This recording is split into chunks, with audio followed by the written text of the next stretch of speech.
o Matheus comentou, a carta da Deolane e outras informações também dos depoimentos, né? Ela escreveu à mão, a carta a gente conta, e a jornalista Fábio Oliveira teve acesso com exclusividade ao depoimento que eu chamo a atenção, estava aqui selecionando alguns trechos, Kátia, porque, de alguma forma, os valores são questionados. A movimentação financeira entre outros familiares da influenciadora foi um dos pontos questionados pela polícia. Inclusive sobre um veículo, né, uma Lamborghini, avaliada em 4 milhões de reais. Jesus. A polícia pergunta, Deolane, de quem foi adquirido o veículo? E aí chama a atenção e a gente começa a entender um pouco dessa conexão e dos valores. Ela explica que comprou o referido veículo da pessoa Darwin, que é justamente o proprietário da empresa Esporte da Sorte, que é justamente a mesma empresa que seria ali, que estaria por trás desses jogos. Ela comprou o carro dele? Do proprietário, do dono da empresa. No depoimento dela, ela explica isso que ela comprou. Então, ela tem toda a documentação de compra. E de onde veio o dinheiro para comprar. Isso a gente não sabe, porque talvez não esteja... Comprovante do depósito, a transferência. Tem que ter, não é isso, doutor Francisco? É isso que a polícia checa. Se eu falei que eu comprei, eu tenho de onde o dinheiro saiu, para onde o dinheiro entrou. Porque tem a questão da apreensão do avião do Gustavo Lima, que a gente agora há pouco comentou. A assessoria do Gustavo nega que esteja agora sob posse dele, que esse mesmo avião teria sido vendido para uma outra pessoa. Não era a Deolane. Não se sabe exatamente. Não, esse avião é outra história, mas a questão é, será que deu tempo de mudar a titularidade? Então, porque a partir do momento que não muda é da pessoa. E você precisa saber o seguinte, no momento que o juiz deu a ordem para apreender a aeronave, ainda era do Gustavo, já tinha sido vendida. Então quando foi vendida, tem que saber, né? Se não tiver papel dizendo, se não tiver papel, por mais que eu deixei na boa fé, eu vou acabar envolvido. Não existe boa fé, hoje em dia não pode existir. E na realidade é o seguinte, tem como ele provar que vendeu? Tem. Ele vai mostrar o dinheiro que entrou na conta, o depósito, e vai falar, olha, tá aqui, vendi. Pronto. Tem um outro detalhe aqui, ó. Por qual motivo as movimentações de dinheiro entre as contas de Kaique Bezerra, que é o filho da Deolane, e a sua mãe, Solange? Qual a origem desses recursos? A Deolane diz que não sabe falar sobre as movimentações desse dinheiro. Não sabe? Não sabe explicar entre a conta do seu filho e da sua mãe. Mas o Kaique trabalha?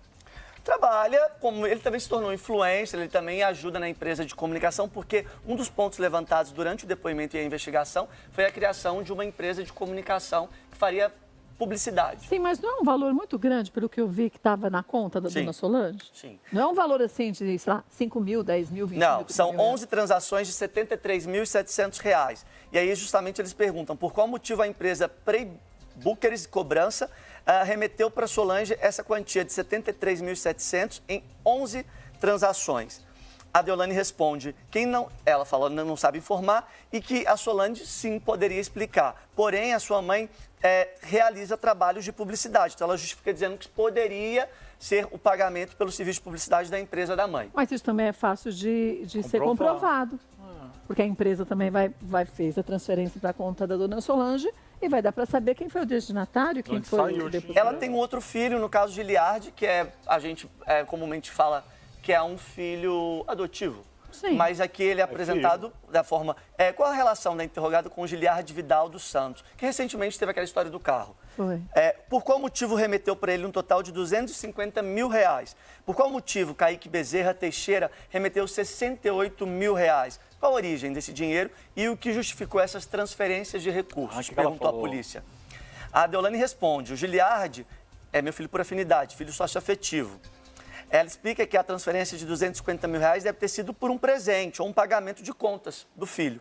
E que não sabe informar o motivo dessa movimentação de um filho, do Kaique, para essa outra conta, no valor de R$ 68 mil. E que acredita que esse dinheiro do filho seja referente aos trabalhos também de publicidade da empresa que ela criou. Lembrando só uma coisa, gente, o que o Matheus está mostrando agora não é a opinião dele, nem nossa. É o depoimento. O doutor Francisco é advogado, ele está aqui até para fazer a gente entender, vocês de casa, o que está acontecendo, o que acontece num momento como esse, mas em hipótese nenhuma a gente está questionando ou dizendo que a Deolane fez, que não fez. É muito pelo contrário, o que a gente está dizendo por exemplo, o dinheiro que entrou nas contas é fácil de ser visto, porque a gente vê da onde veio, parou na minha conta, e se eu emprestei o dinheiro para alguém, e é isso que a gente tem que aprender a fazer, o doutor Francisco já me ensinou, a gente faz um documento dizendo que você emprestou o dinheiro para fulano, que vai devolver da seguinte forma, ou que você doou para fulano. Tudo tem que ser documentado, né? Tudo tem que ser documentado. E frisando o seguinte, ela hoje no depoimento dela, ela tinha o direito de permanecer calada. Sim, ou seja, é verdade. você tem o direito ao silêncio. E ela optou, então, por responder essas perguntas. Provavelmente porque ela se sentiu segura nessas informações que ela deu, né? E isso é importante, isso é a favor dela, né? Isso é a favor dela, embora não dá para entrar no mérito das respostas. Ah, sim, As respostas não parecem apontar para algumas inconsistências que eu acho que é aí que a polícia vai checar.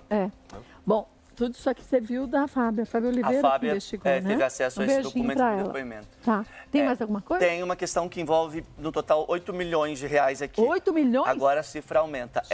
A polícia pergunta para ela sobre essas duas transferências.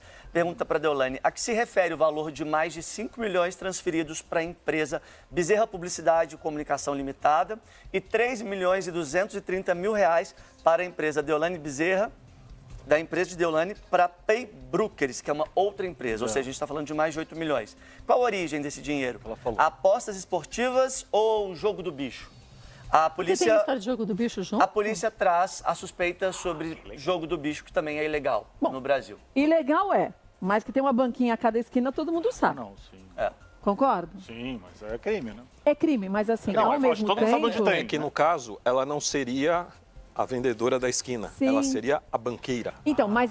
ela seria Tipo banqueira? Castor de É como se ela Andrade, tivesse um essa coisa? banco? Com esse Esse valor, valor não é uma 8 banca? milhões não é o que se arrecada então na a banquinha da situação é esquina. como se ela tivesse... Ai, gente, eu nem sabia. Eu nunca Se ela tinha parado para fosse- pensar nisso. Não estava falando de um crime menor? Estava falando de que ela pode ser um banco do crime, assim? É A gente isso? não sabe ainda quais são todos os crimes, eu diria até que nem a própria polícia sabe, porque assim, ela sabe o ponto de partida, que é lavagem de dinheiro. Mas a ramificação, e ele fala, não. E ela fala de organização criminosa. Ela vai desenvolver a investigação e podem surgir outras figuras, como o jogo do bicho, Mas como foi dito aqui, você acha que eles acham que é tipo um banco Ele que só ela deu duas tinha? opções pro delegado, ele já perguntou, né? Porque na realidade ele está dizendo o seguinte, como é que entra 8 milhões? 8 milhões, em São 8 mil tese, reais. não entra para a banquinha da esquina. É isso. E a versão dela, só para a gente dar a informação completa, é justamente que, a partir do momento que ele dá para ela a opção apostas esportivas ou jogo do bicho, a resposta da Deolane é nenhuma das duas, porque ela diz o seguinte, essas transferências foram decorrentes de trabalho de publicidade. Ou seja, ela explica esses 8 milhões como trabalho de publicidade, nem aposta esportiva e nem jogo do bicho. Em quase todas as respostas, ela usa o termo que é contrato de publicidade. Isso, aparentemente, é a linha de resposta que ela segue. Sim. Porque se Mas tem for que um ter um contrato de contrato, não publicidade que ela simplesmente não declarou o valor, aí o crime é sonegação fiscal. Ela paga o imposto. Aí sim. você teria que pagar o imposto. Mas se eu não me engano, um tempo atrás, para você que está chegando agora, a gente está falando do caso da Deolane e o que o Matheus estava contando para a gente agora foi até uma investigação da própria Fábia Oliveira em relação ao depoimento da Deolane e os questionamentos que o delegado fez a ela de dinheiros, quer dizer, dinheiro numa quantidade muito alta. Então, transferência de 5 milhões, de 3 milhões para duas contas e perguntou se esse dinheiro vinha do jogo do bicho ou se vinha do... Qual foi o termo que ele usou? Apostas esportivas, Apostas uma vez que tem esse esportivas, questionamento isso. em relação à empresa de bet, em Esses que são os ela é a bets. garota propaganda, influenciadora, mas ao que se sabe, a polícia coloca para ela ali só duas opções. Se de fato essa movimentação desses 8 milhões seriam justamente do jogo do bicho ou das apostas, e ela não responde. É que ele deixou entender, tudo bem, eu acho que ele não disse às claras, eu pelo menos não entendi, eu não sou advogado, talvez o doutor Francisco tenha entendido às claras. Mas que, porque, na verdade, o delegado, o doutor Renato Rocha, ele está com um critério muito grande, eu acho, de investigação aliada a não falar demais para não prejudicar a própria investigação. Preservar. Preservar. E ele ali citou, en passant, se seria um caso de um banco, né? Que é como se ela fosse um banco dessas empresas, dessas instituições, assim diria, Lembrando né? o seguinte, nos 19 mandados de prisão de hoje, e além dos de busca e apreensão, você tinha pessoas físicas e pessoas jurídicas. Inclusive empresas que são fintechs, que são O que é empresas... fintech? Fintechs são empresas financeiras que Ah, operam, tá, às vezes, tá. como banco Empréstimo. digital, esse tipo de coisa. Então, você tem busca e apreensão em fintech, você tem busca e apreensão em seguradora hoje, empresa de seguro. você tem busca e apreensão em empresa de eventos esportivos. Você falou de seguradora, não teve um questionamento, lembra um tempo atrás? Que ela teve um problema no carro e aí não foi que a seguradora tinha que entregar um outro carro? Não teve um negócio desse? Vocês lembram? Eu lembro dessa atrás, situação. eu não lembro direito como foi a história. Que ela foi para as redes sociais falar sobre isso, não foi? Ela queria o ressarcimento, mas teve um problema. Teve não me recordo direito o que é. Quando o doutor falou de seguradora, eu falei, mas tinha um trem quando ela... Lá atrás, acho que faz 1 ano e pouco, né? Quase 2 anos. Teve um problema com um dos carros dela, sim. É. Eu acho que é importante a gente colocar aqui uma questão que também vai do depoimento dela, que é uma informação que a Fábia Oliveira também teve acesso, é a garantia dela em relação à receita mensal, tá? Que eu acho que é uma curiosidade de muitas pessoas. Por mês? A gente, porque a gente estava falando aqui sobre esse valor de ativos, né? Eu acho que a grande questão é se o patrimônio dela é de 2 bilhões, se de fato Em quantos anos ela juntou 2 bilhões? Então, a questão é que ela declara nesse depoimento que aconteceu agora há pouco, que a gente está contando aqui para vocês com mais detalhes em primeira mão, ela diz ao delegado e à equipe de polícia que a renda mensal dela, proveniente então do trabalho de advogada e influenciadora, é de 1,5 milhão. Tá? Por mês? Por mês. Então, se a gente fizer essa conta, vamos considerar que ela tem pelo menos um faturamento de 18 milhões por ano. Sim. Né? Se são 18 milhões por ano... 10 anos são 180 milhões. Como que ela tem Para você chegar nos bilhões, a vida inteira não chega. Por isso que eu levantei a informação que a Daniela, irmã dela, fez questão de explicar que ela não tem esse patrimônio, que em nenhum momento ela declarou esse patrimônio de bilhão.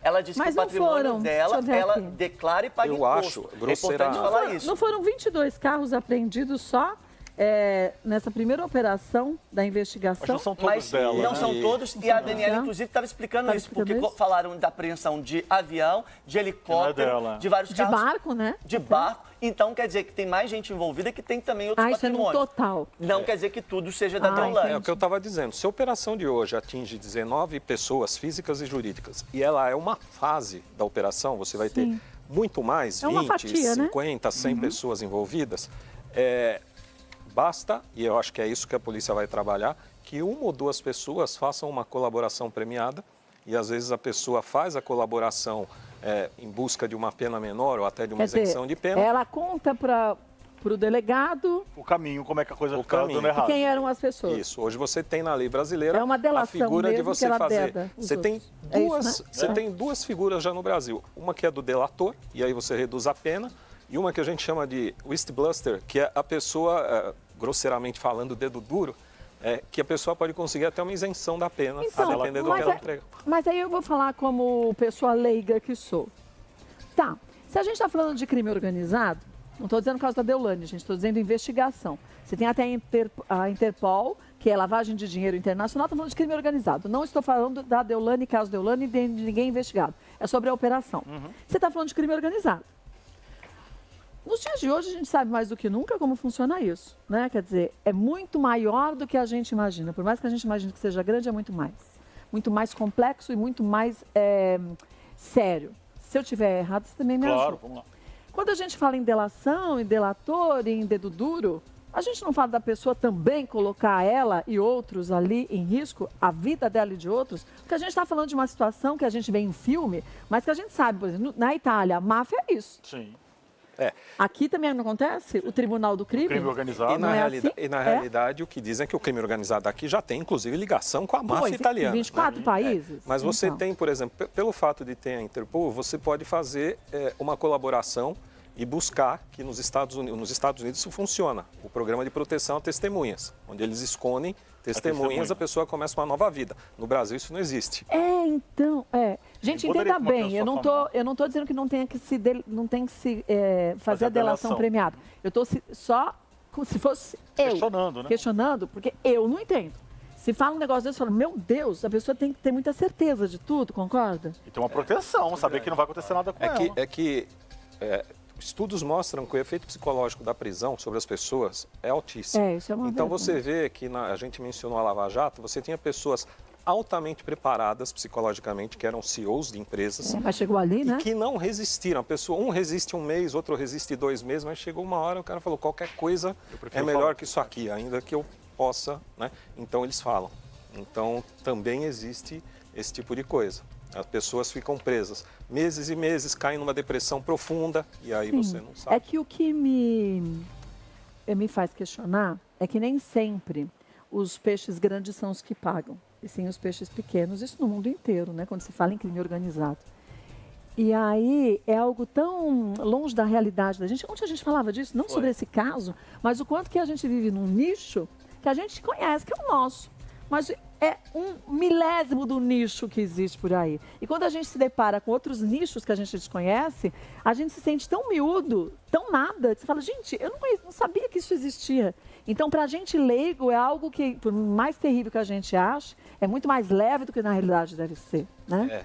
E tem um outro detalhe, quer dizer, quando você vai ter 50, 100 pessoas investigadas, eu acho que esse é o cuidado que o delegado tomou em não querer pessoalizar. Ele falou, olha, eu não quero pessoalizar em fulano ou cicrano, ou seja, ele não quis citar Deolane, Gustavo Lima, ninguém. Ele protegeu, na verdade. Né? Não, é porque na realidade é o seguinte, vamos supor que a Deolane ou que o próprio Gustavo Lima sejam inocentes, Então, eles não têm nada a ver.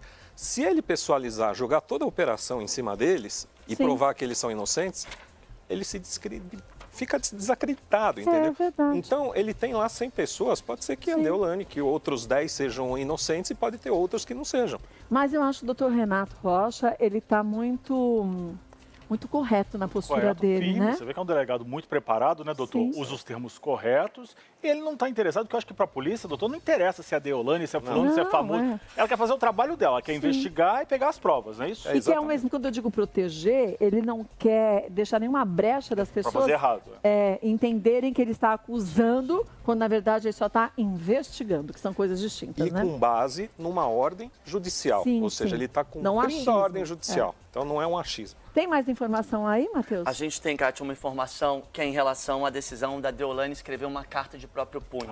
Ela escreveu a carta dando, então, uma atualização em relação ao que vem acontecendo nas últimas horas. Acredito até pelo compromisso que ela tem em relação a todas essas especulações. Acho que vale destacar que um dos pontos que ela fala aqui e que eu vou compartilhar com vocês nessa carta... Pode a ler gente ela tem toda mais também, não pra tem poder problema. Pode. Mas quer falar também, fala. Fica à vontade. Não, é porque tem um destaque aqui em relação ao que ela faz questão de declarar no fim. Vamos, então, seguir, que aí eu destaco o que a irmã na dela hora. disse Tá posterior bom, tá à bom, carta. fechou. Abre aspas. Hoje não teve Boa Tarde, Brasil, mas estou passando aqui para tranquilizá-los e afirmar mais uma vez que estou sofrendo uma grande injustiça. É notório o preconceito e a perseguição contra minha pessoa e minha família. Mas isso tudo servirá para provar mais uma vez para todos vocês que não pratico e nunca pratiquei crimes. Ela coloca crimes entre aspas. Confesso para vocês que estou destruída ao ver minha mãe passando por tamanha humilhação. Eu passaria 1 ano, 10, 20 ou mais para provar minha inocência, mas com ela, não, reticências. Peço oração para todos vocês. Obrigado pelo carinho, reticências. Já estou aqui de novo.